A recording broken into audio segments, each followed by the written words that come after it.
Ya, entonces ahora entramos a la última parte teórica de soluciones para luego pasar eh, a la parte práctica, ¿ya? Está muy bien que estén sobreviviendo hasta ahora. Este es uno de los temas más bonitos que hay en química porque es muy, muy amplio y hay muchas cosas por entender en la parte práctica, bueno, en la parte teórica, ¿ya? Les decía que una solución, a diferencia de un coloide o a diferencia de una suspensión, aquí las partículas están completamente separadas, dispersas a un nivel iónico, atómico o molecular. Son muy pequeñitas. Entonces, no hay forma de cómo separar a estas partículas por filtración, por ejemplo, o por los métodos que vimos hace un rato que me preguntó Karina, siempre en su curiosidad, ¿no? La electroforesis, la diálisis o la otra que era la coagulación, ¿no? Entonces, esos tres métodos eran los necesarios.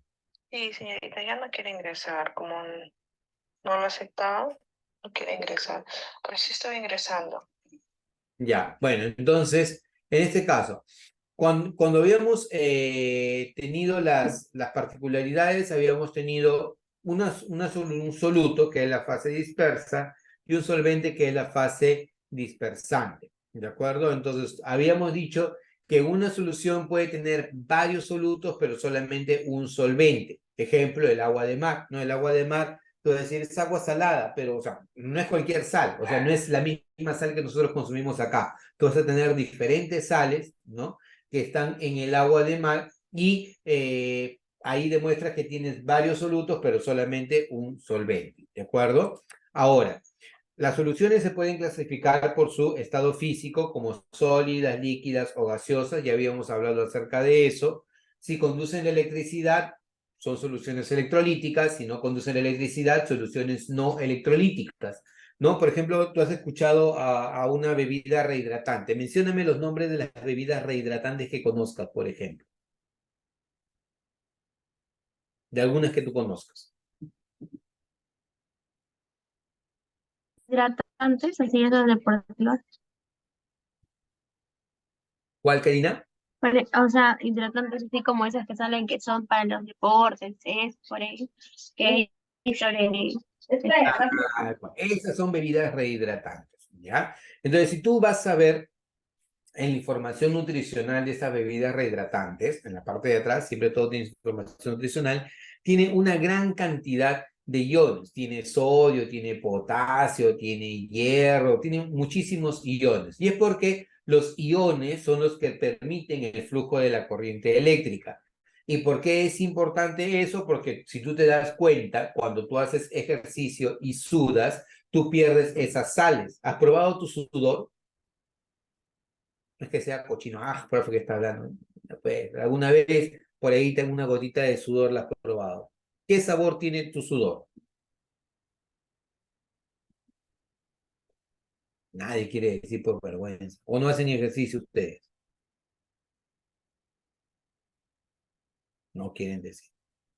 El sudor tiene... Profesor, ya, disculpe, quería decirle, el sudor tiene que tener un sabor, algo así. No es solo como algo que sale del Ya, cuerpo mediante el ejercicio. ya. No te estoy diciendo que cuando hagas ejercicio para poder saber qué sabor tiene tu sudor. A veces ocurre que cuando tú haces ejercicio o de repente estás sometido al sol y sudas bastante, por ahí de repente alguna gotita de sudor pasa cerca de tu boca y de casualidad la pruebas, ¿no? Y tiene un sabor salado, ¿ya? ¿Y por qué tiene un sabor salado? Porque tú estás perdiendo las sales en tu cuerpo. Y al perder sales en tu cuerpo, justamente va generando ese efecto de que te sientes un poco más lento, con menos respuesta. ¿Por qué razón? Porque son justamente las sales en el cuerpo las que permiten que se den estos impulsos eléctricos en los nervios y que tú puedas estar activo. Entonces, para recuperar esas sales que has perdido, ¿qué es lo que haces? Bebida rehidratante. Y esa bebida rehidratante justamente tiene lo que te he mencionado, ¿no? Tiene sodio, tiene potasio. Es más, el funcionamiento del corazón depende de que hay un equilibrio de sodio y el potasio. Entonces, cuando nosotros hablamos de una solución electrolítica, es una solución que conduce la electricidad por la presencia de sales.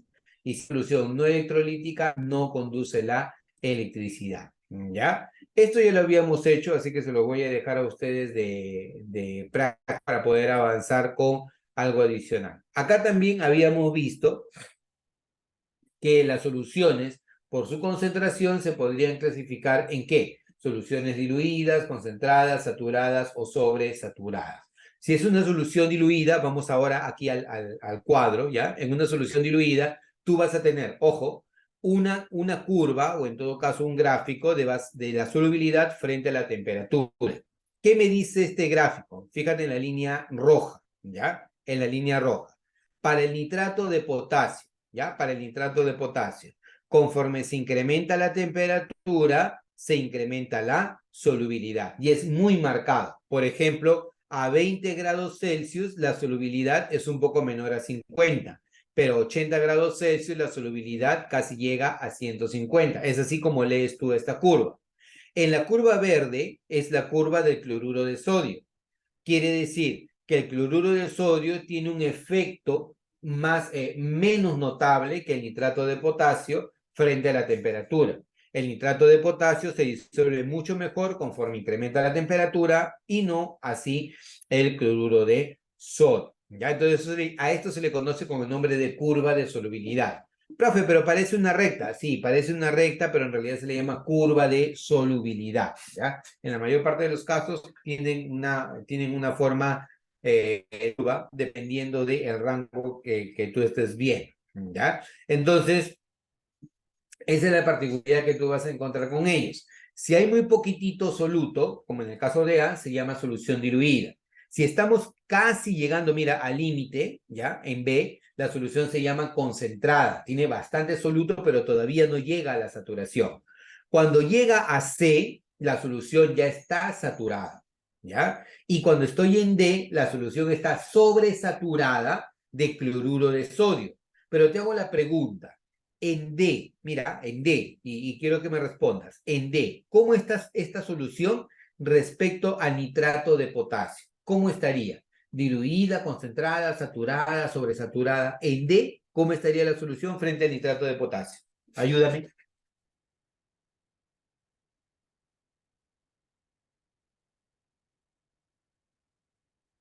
¿Nadie? En D, para el nitrato de potasio, la solución está concentrada. ¿Por qué? Porque tengo cantidad apreciable, pero todavía no llego a la saturación. O sea, si yo colocara aquí, donde está mi cursor, la cantidad de soluto, si llegara acá, entonces aquí estuviera saturado respecto al nitrato de potasio.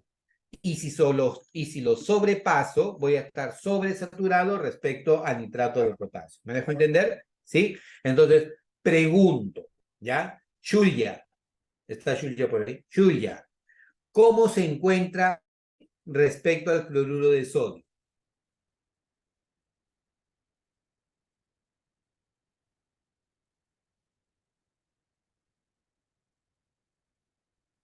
Julia, ¿cómo me encuentro en C frente al cloruro de sodio?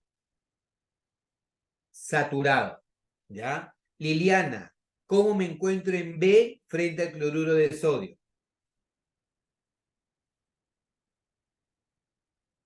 ¿Concentrado? Concentrado, muy bien. ¿Cómo me encuentro en D frente al cloruro de sodio? ¿Sobresaturada? Sobresaturado, excelente. Rosario, ¿cómo me encuentro en D frente al nitrato de potasio?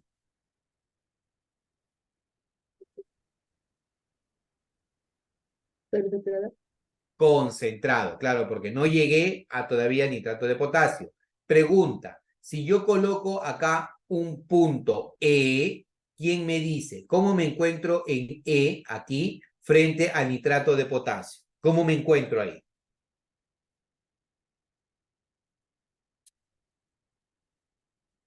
Ya alcancé el límite de la curva. ¿Cómo se llama ese punto cuando alcanzas el límite de la curva? Se le llama saturado, ¿correcto? Y Daniel, si se entendió la idea, Daniel Morales, ¿ya? Si me encuentro aquí, en este punto F, frente al nitrato de potasio, ¿cómo me encuentro?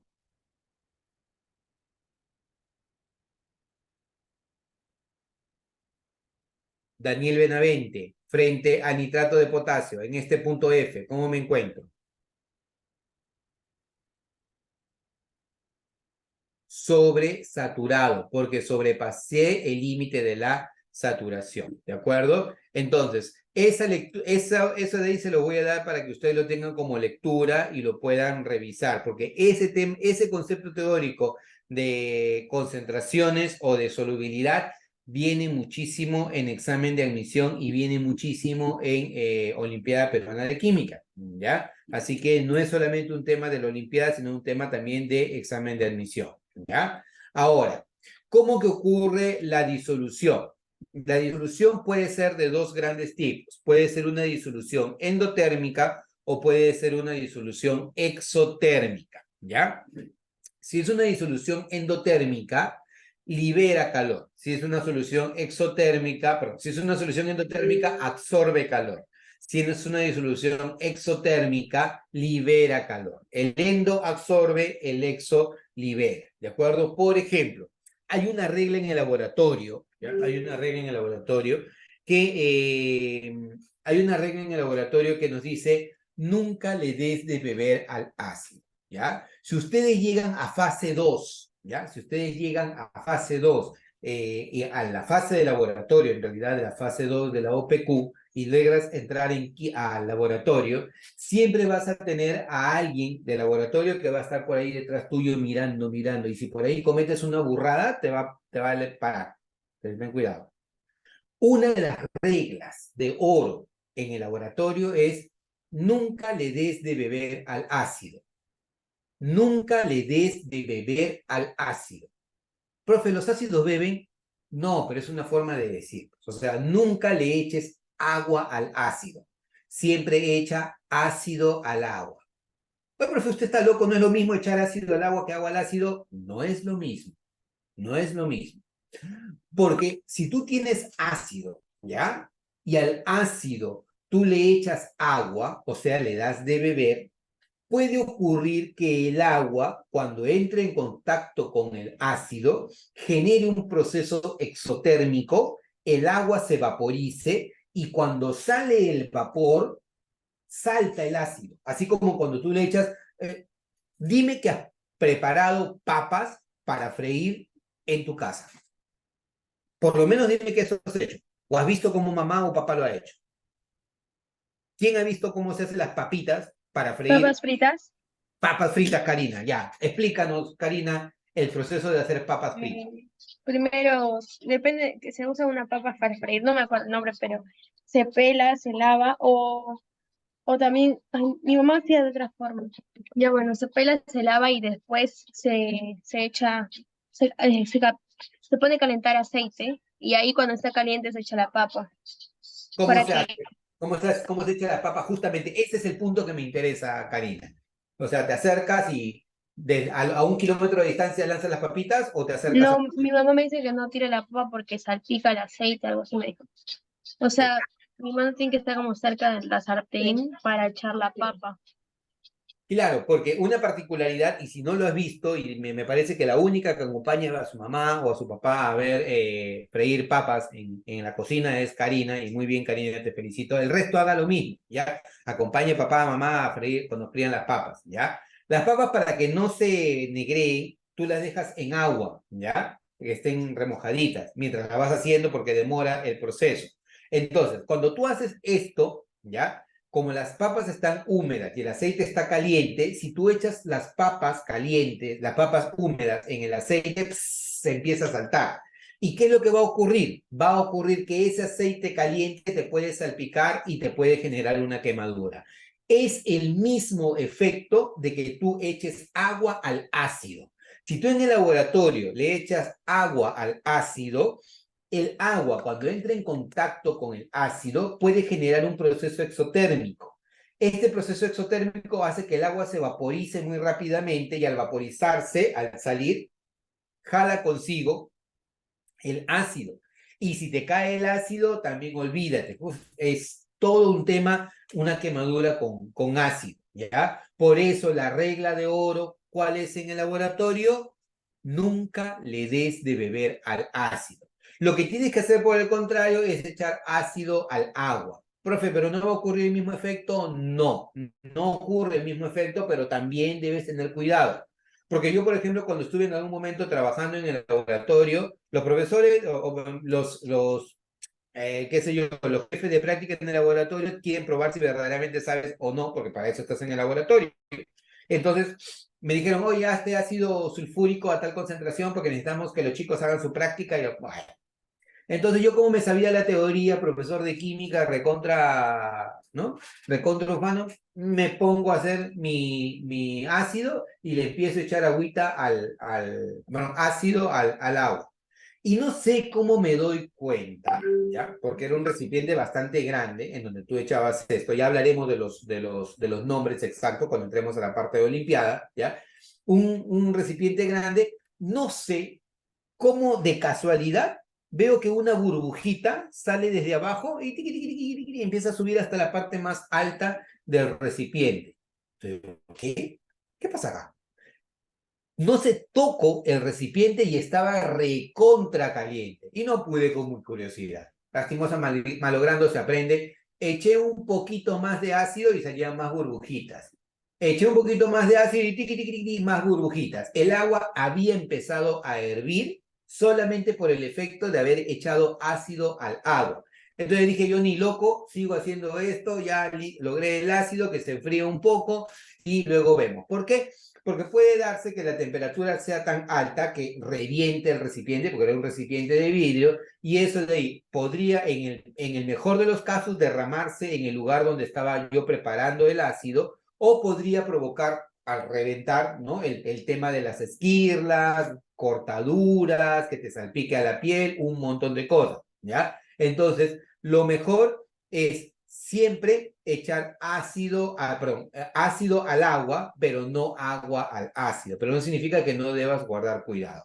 Ese es un proceso de disolución exotérmico, un proceso que cuando tú disuelves algo, ¿ya? Se libera calor, se libera temperatura. Es un proceso de disolución exotérmico. Eso te van a preguntar como parte teórica de la Olimpiada Peruana de Química, ¿ya? Ahora, el proceso endotérmico es diferente. En el proceso endotérmico más bien baja la temperatura. Y en este caso particular tú lo puedes utilizar como hielo, como hielo instantáneo, ¿no? Por ejemplo, cuando juegan pelota, ya los jugadores profesionales, si ellos tienen un problema, un golpe, una torcedura, un esguince o algo, de inmediato ellos tienen que echarse hielo para bajar la inflamación. ¿Y cómo hago yo para sacar hielo? O sea, ¿tú tienes tu congelador ahí al costado, al lado de la cancha de fútbol para poder hacerlo? No. Ellos tienen unas bolsitas, ¿ya? Por lo general ya lo llevan en sus coolers, ¿ya? Pero vamos a suponer que sea más moderno, llevan unas bolsas que es hielo instantáneo. Y el hielo instantáneo tiene de un lado nitrato de amonio y el otro lado tiene agua, ¿ya? Y están separados por una plaquita de plástico, ¿ya? Mientras ellos estén separados, uno es nitrato de potasio, nitrato de amonio y otro es agua. Pero si tú quieres preparar el hielo, lo que haces es aplastas, rompes el plástico del medio, agitas y esto empieza a bajar temperatura al punto que se convierte en hielo. Y listo, ¡pac!, lo pones en la parte afectada, empieza a bajar la inflamación. Este proceso de disolución es un proceso endotérmico y casi todos los procesos que nosotros tenemos son procesos endotérmicos. Por ejemplo, cuando tú echas azúcar en agua, te pregunto, echa azúcar en agua o echa sal en agua, ¿tú encuentras que sube la temperatura? ¿Ves que No, no sube la temperatura? No sube la temperatura. O sea, no encuentras una percepción, quiero tomar café caliente. Pero como no tengo agua caliente, mi profe de química me dijo que el proceso de disolución es exotérmico, entonces lo que voy a hacer es agüita, café, y cuando le agrego el azúcar, chiqui, chiqui, chiqui, va a subir la temperatura. No, no es perceptible, ¿ya? La mayor parte de los casos no es perceptible, pero los procesos de disolución sí pueden ser endotérmicos o pueden ser exotérmicos. Cuando nosotros tenemos un proceso de disolución exotérmico, ¿ya? Ocurre lo siguiente, que se libera calor. ¿Ya? Se libera calor y es favorable a bajas temperaturas. mientras que un proceso de disolución endotérmico absorbe calor y un proceso de disolución endotérmico es favorable a altas temperaturas. ¿Ya? Entonces, eso es lo que tú vas a encontrar con respecto a estos procesos de disolución. ¿Qué factores afectan la solubilidad? Esto también es algo que te van a preguntar de cajón, ¿ya? ¿Qué factores afectan la solubilidad? Son 3 factores lo que afectan la solubilidad. 1, la naturaleza del soluto y del solvente. Chicos, ¿alguna vez han intentado disolver aceite con agua?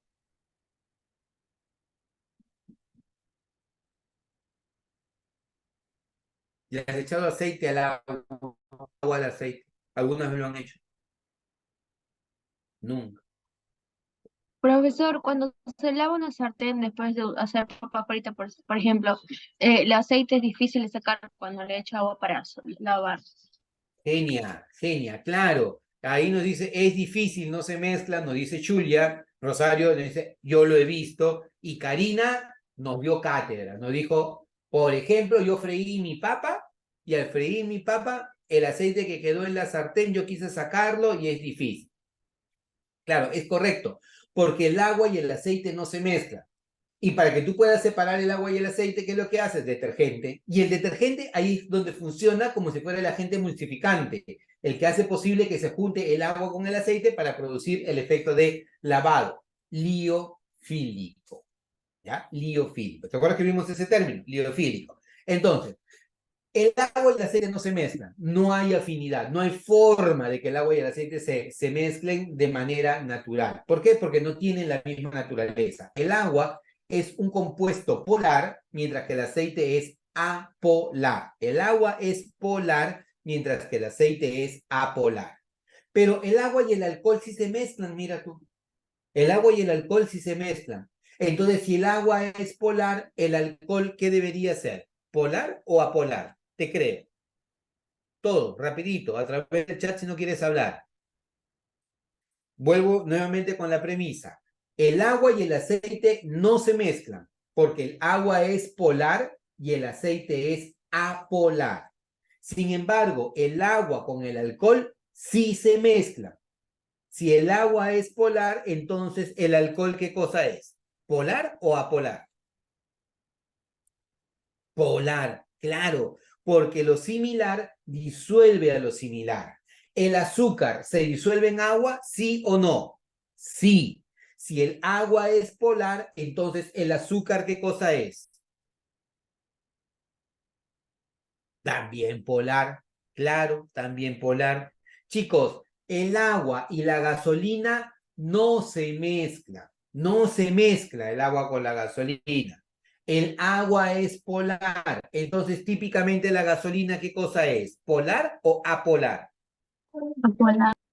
Apolar, así en one nada más. Entonces lo similar disuelve a lo similar. Por eso un factor que afecta a la solubilidad es la naturaleza del soluto y del solvente, ¿ya? Otro factor que afecta a la solubilidad es la presión, pero esto ocurre únicamente para los gases, ¿de acuerdo? Aquí, lastimosamente, podríamos poner de ejemplo lo que ocurrió en este submarino que fue a buscar al Titanic, ¿no? Ahí, por ejemplo, lo que nosotros podríamos decir es que conforme nosotros nos encontramos cerca de la superficie del agua, todavía hay oxígeno disuelto, pero conforme vamos bajando a la superficie del agua, ¿no? Primero que no vamos a encontrar tanto oxígeno, pero si queremos disolverlo, ¿ya? Esto se va a disolver por efecto de la presión. A mayor presión, mayor disolución. Menor presión, menor disolución, ¿ya? Por esa razón, si es que tú, por ejemplo, haces buceo, ¿ya? Si tú haces buceo, no es que si tú te encuentras nadando y se te acaba el aire del balón de oxígeno, tú vas a salir de inmediato a la superficie. No, no, no, no. Tú tienes que hacerlo lentamente, lentamente, lentamente hasta llegar a la superficie. Porque si tú cambias tu presión drásticamente, subiendo muy rápido hacia la superficie, va a ocurrir que se van a generar burbujas de aire en tu sangre estas pueden llegar al cerebro y generar una embolia cerebral. Efecto de la presión. La presión afecta la solubilidad. Mayor presión, se disuelve más el gas en un líquido. Menor presión, el gas se libera. ¿De acuerdo? Entonces, esto de acá está relacionado con una ley que se conoce como la ley de Henry, la ley de la solubilidad de los gases en líquidos, ¿ya? Y el último factor que afecta a la solubilidad es justo lo que les mencionaba, ¿no? El efecto de la temperatura, ¿ya? A mayor temperatura, mayor solubilidad, menor temperatura, menor solubilidad. Si a mayor temperatura incrementa la solubilidad, significa que la mayoría de procesos son procesos endotérmicos. Tú incrementas la temperatura, incrementa la solubilidad. La mayoría, por ejemplo, esta es la curva del nitrato de potasio, la curva del nitrato de plomo, esta es la curva del cloruro de sodio. ¿Te das cuenta? Todos tienen pendiente positiva, o sea, todos van hacia arriba, ¿ya? Pero en el caso del sulfato de cerio, no. En el caso del sulfato de cerio va hacia abajo, ¿ya? En el caso del sulfato de cerio, a mayor temperatura, menor solubilidad. Este proceso es un proceso de disolución exotérmico, ¿ya? Ahora, otro punto importante, para los gases, siempre, siempre, siempre para los gases, a mayor temperatura, menor solubilidad, ¿ya? Esto, por ejemplo, por ponerte dos casos, en la pecera, tu pececito, ¿ya? En la pecera, tu pececito, ¿vivirá mejor en agua fría o en agua caliente? ¿Tendrá un mejor ambiente en agua fría o en agua caliente?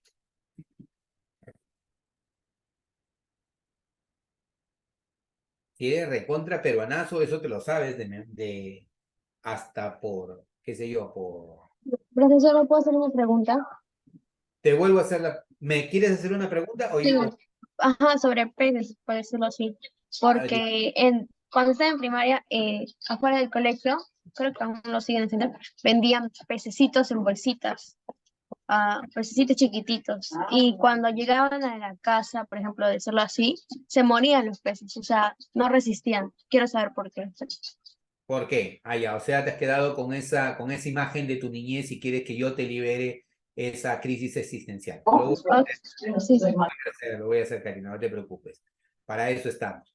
Mira, Karina, Karina de mi vida y mi corazón. Mira, lo que ocurre es que esos pececitos tú los compras y hasta cierto punto son peces que han venido en agua de pecera. O sea, estos señores los han tenido estos pececitos en su pecera, ¿ya? Y el agua de pecera, no sé si tú te has dado cuenta, se han ido a un acuario, el agua de pecera tiene como una maquinita que burbujea gas en el interior, ¿no? Es más, si no lo has visto, si has visto Nemo, y en Nemo has visto que hay una maquinita que burbujea gas en Sí, el interior. sí he visto, mi vecino tenía una pecera con varios pececitos y cuando lo visité una vez, se veía ahí las burbujitas que salían de su pecera.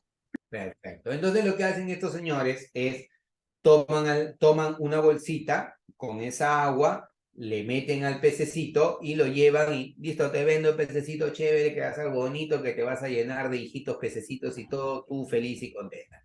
Pero cuando llegas a tu casa, Tienen que adaptarse. aparte de que tienen que adaptarse, el O sea, agua el que nos cambio de agua. He visto usamos, así también, yo sí he visto un tutorial en el que parece que a los peces se le pone un poquito en su bolsita, un poquito de gotitas del agua de la pecera a la que le piensa cambiar. Se le echa a la bolsa un poquito y luego lo pones un rato en la bolsa cerrada dentro de la pecera. Y así haces un proceso largo hasta que recién lo puedes echar. que puede ser eso un caso, ya que puede ser eso un caso, o puede ser el otro que es más común, que tú llegas a tu casa, tienes como una pecerita o le armas una pecerita, algo al pececito, ¿ya? Pero como necesita más agua, le echas agua del caño. Y el agua del caño tiene cloro, pues. Lo vas a matar al pececito. Y encima, si no tienes ese aparatito con el que ingresas aire o gas, primero que el agua se va a ensuciar rápidamente, porque justamente el aire que ingresa ayuda a que se limpie el agua, ¿no? Tiene que cambiarlo también continuamente, ¿ya? Y además del cloro, además del aire que debe ingresar, es lo que menciona también Daniel, ¿no? O sea, es un efecto de adaptación. O sea, tienes que tener un lugar bueno que esté adaptado para que el pececito pueda vivir. Entonces, normalmente te los venden y esos pececitos terminan muriéndose cuando llegas a casa o a lo mucho vivirán 1 o 2 días porque el cuidado que necesitan es un cuidado diferente en una pecera particular. Pero volviendo a lo que decía, espero haber respondido tu pregunta, Karinita. ¿Ya? Sí, profesor, gracias, se me aclaró la duda. Bacán, listo. Y entonces lo que ocurre ahora es que yo te preguntaba, dónde viviría mejor un pez? ¿En agua fría o en agua caliente? Ya más práctico. Ya te pongo más rápida la pregunta.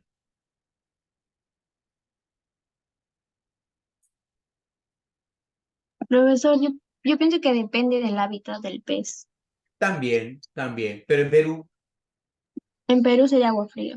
agua fría. Claro, porque la gran riqueza ictiológica que tiene el Perú es justamente a la frialdad de las aguas, ¿no? Y nos preocupa ahora que está llegando el fenómeno del Niño, porque ese fenómeno del Niño va a traer aguas calientes y esas aguas calientes, primero, que va a reducir la riqueza ictiológica, porque o los pececitos se van o se profundizan y va a haber escasez de peces, ¿no? Entonces, ¿qué ocurre cuando el agua caliente está ahí con el pececito?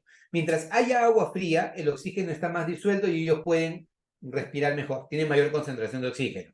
Pero cuando el agua está caliente, la concentración de oxígeno disminuye y por esa razón los peces se profundizan más porque ahí encuentran mayor concentración de oxígeno o se van a otro lugar en donde superficialmente encuentren aguas más frías. Ese es el fenómeno del Niño y por eso también genera preocupación por la dotación de peces que pueda haber en Perú. Pero, ¿cómo lo vemos esto en el gráfico? Mira, a ver, el gráfico tú tienes solubilidad frente a temperatura. Solubilidad frente a temperatura. ¿Qué te está diciendo el gráfico? Que conforme se incrementa la solubilidad, disminuye la temperatura. Profe, ¿y eso cómo se come, cómo se mastica? Facilito, ponte en el oxígeno nada más. Significa que si estás a baja temperatura, el oxígeno es más soluble, pero conforme tú incrementas la temperatura, el oxígeno se vuelve menos soluble. ¿Y eso qué significa, profe? Que cuando tú tienes baja temperatura, hay más oxígeno disponible, pero cuando vas incrementando la temperatura, hay menos oxígeno disponible. Por eso es tan preocupante que haya contaminación térmica de las aguas. Cuando tú tienes una fábrica cerca de un lugar que utiliza las aguas para refrigerar sus máquinas, ¿ya? Esa refrigeración de las máquinas, el agua caliente la vuelven a regresar a la fuente de agua y el incremento de la temperatura hace que la vida en ese lugar incluso hasta pueda llegar a desaparecer porque los peces, los seres vivos que están ahí están adaptados a una temperatura y particularmente a la dotación de oxígeno del agua fría. Si yo incremento la temperatura, además de que me genero un caldito de ahí de pececitos, también le estoy quitando el oxígeno que necesitan para que ellos puedan sobrevivir. ¿Ya?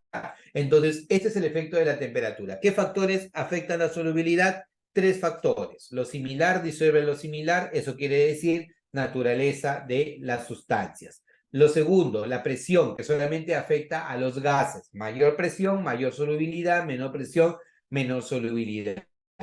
Y la temperatura. En los sólidos existen 2 casos. En la mayor parte de los casos, a mayor temperatura, mayor solubilidad. Pero en algunos casos, a mayor temperatura, menor solubilidad. Por ejemplo, acá, a mayor temperatura, mayor solubilidad. Este es el caso en el que, más bien, a mayor temperatura, menor solubilidad. Y para el caso de los gases, sí o sí, para el caso de los gases, conforme se incrementa la temperatura, disminuye la solubilidad. ¿Ya? Ejemplo, el fenómeno del Niño que les había comentado o el pececito que nos comentó Karina hace un rato. ¿Ya? Entonces volvemos a esto, ahora ya vamos a la parte operativa. Cuando uno se divierte, ¿cómo se va la hora? Nos queda un minuto. Ya, nos queda un minuto de clase, chicos, aproximadamente. Entonces, lo que vamos a hacer, rapidito, recordar la fórmula, nada más que tenemos acá.